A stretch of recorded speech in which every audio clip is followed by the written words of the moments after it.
Olha só o que o pastor Rodrigo Silva falou sobre julgamento. Ele é fenomenal, né? Mas lembre-se, é muito sério. Só Deus é o juiz verdadeiro. E ele, de fato, conhece a verdade. Ele conhece, de fato, não só o externo, mas o interior também. Preste atenção, muito legal essa explicação. Do joio e do trigo.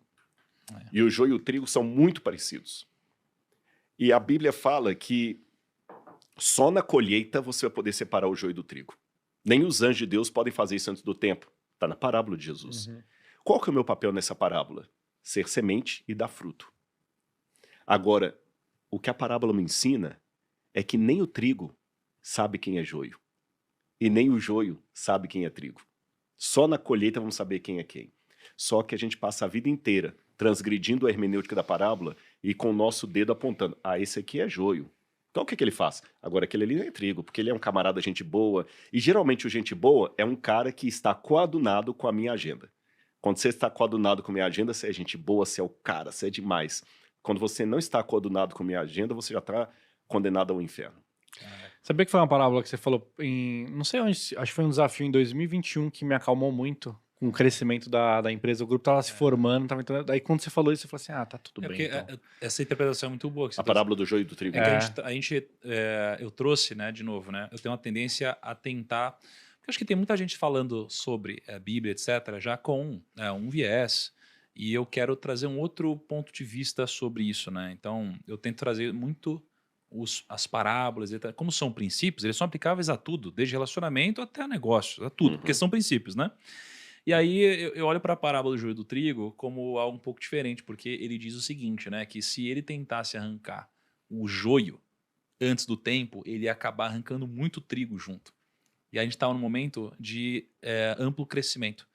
E aí tinha uma pessoa aqui dentro que a gente estava pensando se a gente demitia ou não, né? E aí a reflexão veio exatamente quando eu li essa parábola, que eu falei, cara, se a gente demitir essa pessoa agora, na nossa concepção ela é o joio. Mas se a gente tirar ela antes do tempo, a gente vai machucar toda uma organização. Então a gente vai arrancar muito trigo antes. E na parábola diz que eles esperaram deixar todo o trigo crescer para então separar o joio do trigo. Então no nosso caso, essa parábola veio como uma palavra de maturidade para que a gente esperasse isso daqui se desenvolver, e aí quando o trigo tivesse completo e maior, aí a gente poderia retirar o joio sem trazer danos ao trigo. Você acabou repetindo a história de Jó e respondendo por que Deus não tirou o diabo e deixou ele ainda ficar argumentando. O diabo é o joio da história. Se tirasse antes da hora. Se Deus tirasse antes da história... Caraca. Por isso que Deus permitiu ainda o sofrimento de Jó, permitiu o joio ali enchendo o saco.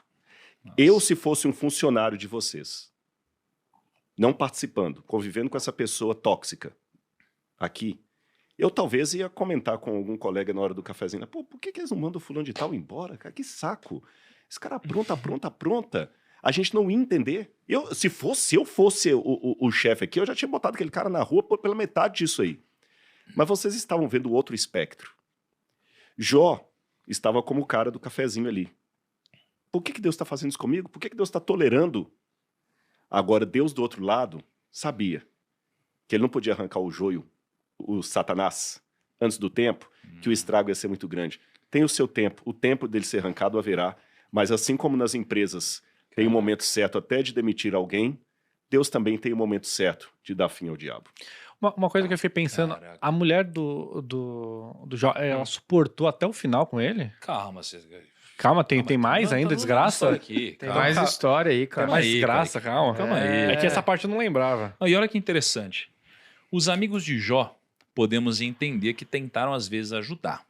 Tá? Ao seu lado faziam ponderações e até incitavam Jó a buscar a Deus.